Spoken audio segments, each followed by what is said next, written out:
Video شروع کرنے سے پہلے ہمارے چینل کو لازمی سبسکرائب کریں اور اس ناول کی اگلی ایپیسوڈ دیکھنے کے لیے زیادہ سے زیادہ چینل کو سبسکرائب کریں۔ فرزانہ کی بڑی آنکھیں اس کے چہرے کو خاص خوبصورتی بخش رہی تھیں۔ ان میں ایک گہرائی تھی جو دیکھنے والے کو اپنی طرف کھینچ لیتی تھی۔ دوسری طرف ریحانہ کی آنکھوں میں ہلکی سی شرارت اور شوخی جھلکتی تھی۔ یہ شوخی اس کے چہرے کے پورے تاثرات میں بھی صاف نظر آتی تھی، جیسے وہ ہر وقت کچھ دلچسپ بات سوچ رہی ہو۔ فرزانہ کے قدرے گہرے رنگ کے اور پرکشش تھے، جبکہ ریحانہ کے تلے مگر نہایت نفیس اور نرم دکھائی دیتے تھے۔ دونوں لڑکیاں ایک دوسرے سے بالکل مختلف تھیں، مگر دونوں ہی میں اپنی جاذبیت تھی۔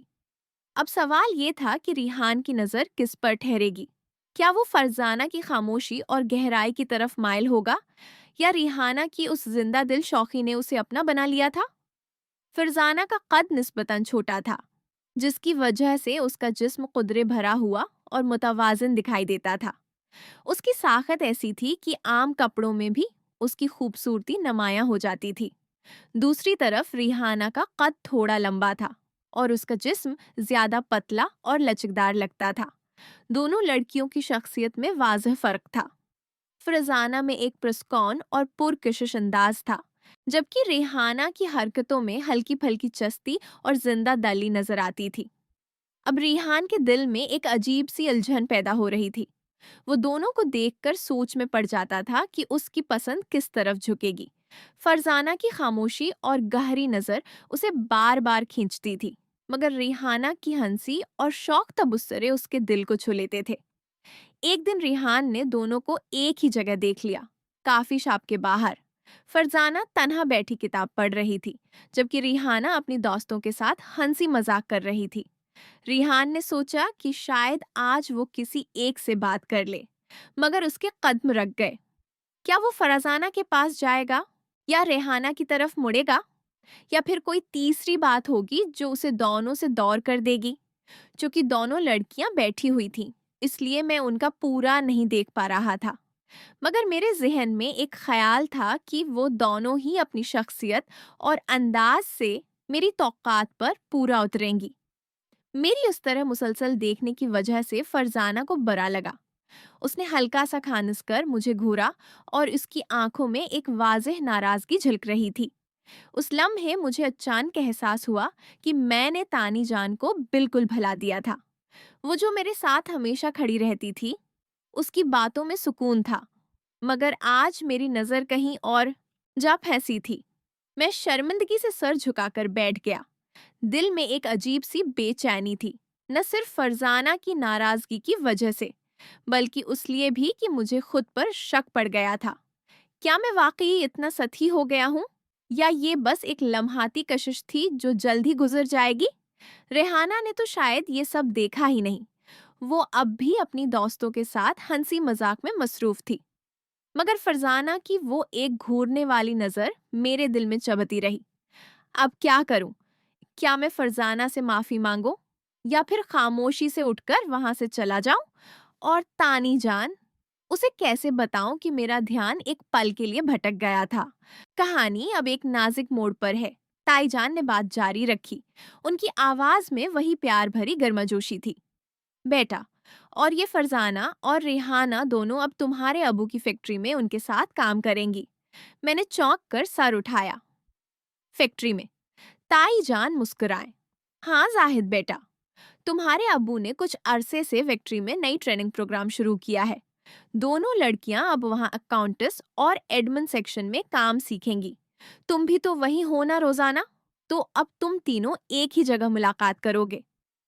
ریحانہ نے فوراً ہنسی اور کہا، واہ، تو اب تو ہماری روزانہ کی ملاقات ہو جائے گی زاہد بھائی۔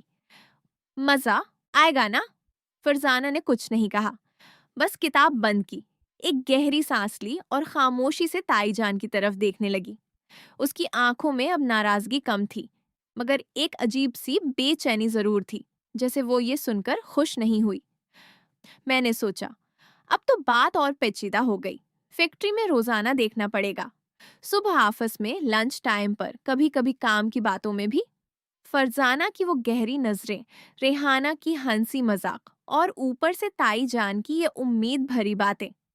تائی جان نے میری طرف دیکھ کر کہا، زاہد بیٹا، تم ان دونوں کی مدد کرنا نہیں ہے نا؟ کچھ سمجھ نہ آئے تو تم بتا دینا، تم تو پرانے ہو وہاں۔ میں نے بس سر ہلایا، جی تائی جان، ضرور، مگر دل میں ایک طوفان اٹھ رہا تھا۔ کل سے فیکٹری میں کیا منظر ہوگا؟ کیا فرزانہ مجھ سے بات بھی کرے گی یا اب بھی ناراض رہے گی؟ اور ریحانہ، وہ تو شاید پورا دن مذاق کرتی رہے گی۔ شام ڈھل رہی تھی، ہم سب الگ الگ ہو گئے۔ میں گھر کی طرف چل پڑا، مگر دماغ میں بس یہی خیال گھوم رہا تھا، اب یہ کہانی کہاں جا رہی ہے؟ کیا یہ ملاقاتیں بس عام سی رہیں گی یا کوئی نیا راز کھلنے والا ہے؟ تائی جان نے بات جاری رکھی اور مسکرا کر کہا، بیٹا، تمہاری بہنیں ہیں فرزانہ اور ریحانہ، دونوں تمہارے ساتھ ہی فیکٹری میں کام کریں گی۔ تم ان کی دیکھ بھال کرنا، کوئی مسئلہ ہو تو تمہارے پاس آئیں گی۔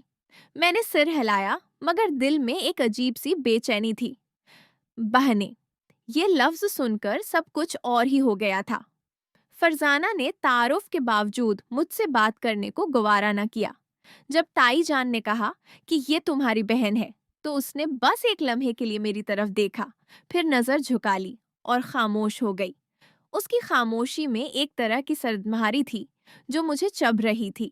ریحانہ نے تو ہلکا سا ہنس کر کہا، ارے واہ، تو اب ہم بھائی بہن ہو گئے۔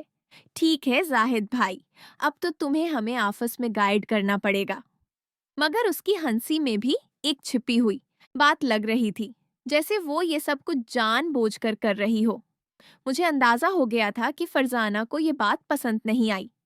شاید اسے بھی یہ بہن والا رشتہ اچانک لگا ہو، یا پھر کوئی اور وجہ تھی جو وہ چھپا رہی تھی۔ اس کی آنکھوں میں وہی گہرائی اب بھی تھی، مگر اب اس میں ایک دیوار سی کھڑی ہو گئی تھی۔ میں نے سوچا، اگر یہ دونوں واقعی بہنیں ہیں تو پھر میری وہ پہلی کی کشش، وہ نظریں، وہ الجھن، سب غلط تھی؟ یا پھر تائی جان بس یوں ہی کہہ رہی ہیں تاکہ ہم تینوں ایک دوسرے کے ساتھ آرام سے کام کر سکیں؟ شام ڈھل چکی تھی، تائی جان گھر چلی گئی۔ ریحانہ نے الوداع کہہ کر ہاتھ ہلایا اور چلی گئی۔ فرزانہ بس چپ چاپ اٹھی، اپنی کتاب اٹھائی اور بغیر ایک لفظ کہے وہاں سے نکل گئی۔ میں تنہا کھڑا رہ گیا، دل میں سوالات کا طوفان تھا۔ کل فیکٹری میں جب ہم تینوں ایک ہی جگہ ہوں گے تو کیا ہوگا؟ کیا فرزانہ مجھ سے بات کرے گی یا یہ سردمہاری برقرار رہے گی؟ اور ریحانہ، کیا وہ واقعی بس مذاق کر رہی ہے یا اس کے پیچھے بھی کوئی بات ہے؟ اور سب سے بڑھ کر تائی جان نے جو بہنیں کہا، کیا یہ بس ایک رسمی بات تھی یا واقعی کوئی رشتہ ہے جو مجھے اب تک پتہ نہیں؟ کہانی اب ایک نئی الجھن میں داخل ہو رہی ہے۔ کل کا دن بہت اہم ہے، فیکٹری کا پہلا دن، تینوں کی پہلی ملاقات، اور شاید کچھ راز جو اب تک چھپے ہوئے ہیں۔ پھر ریحانہ نے، جو ہمیشہ کی طرح مزاح سے بات کرتی تھی، مجھے دیکھ کر کہا، ہوا کے محترمہ کے مزاج آسمانوں سے باتیں کرتے ہیں۔ یہ سن کر میں چونکا۔ یہ جملہ شاید اس نے مذاق میں کہا تھا، مگر اس میں ایک عجیب سی چبھن تھی، جیسے وہ فرزانہ کی طرف اشارہ کر رہی ہو۔ فرزانہ جو اب بھی چپ چاپ بیٹھی تھی، آنکھیں نیچی کیے، جیسے آسمان کی بلندیوں میں کھوئی ہوئی ہو۔ اس کی خاموشی واقعی ایسی تھی جیسے وہ ہوا سے، بادلوں سے، یا شاید اپنے اندر کے کسی راز سے باتیں کر رہی ہو۔ ریحانہ نے مجھے سلایا، یعنی ہلکا سا ہلا کر جگایا، جیسے میں سوچوں میں گم تھا۔ اور زاہد بھائی، کہاں کھو گئے؟ کل سے فیکٹری میں ملاقات ہے نا؟ تیار رہنا، ہم دونوں بہنیں تمہاری رہنمائی کا انتظار کریں گی۔ اس نے ہنستے ہوئے کہا، مگر اس کی ہنسی میں ایک چھپی ہوئی بات تھی۔ فرزانہ نے سر اٹھایا، ریحانہ کی طرف دیکھا، پھر مجھے۔ اس کی نظر میں اب ناراضگی نہیں، بلکہ ایک عجیب سی بے چینی تھی، جیسے وہ یہ سب سن کر کچھ کہنا چاہ رہی ہو، مگر زبان پر لفظ نہ آ رہے ہوں۔ میں نے سوچا، یہ بہنے والا رشتہ ابھی تک میرے لیے الجھن ہے۔ تائی جان نے شاید بس آرام دہ ماحول بنانے کے لیے کہا ہو، مگر فرزانہ کی خاموشی اور ریحانہ کی شوخی دونوں مجھے کچھ اور ہی بتا رہی تھی۔ شام ہو چکی تھی، ہم الگ الگ ہو گئے۔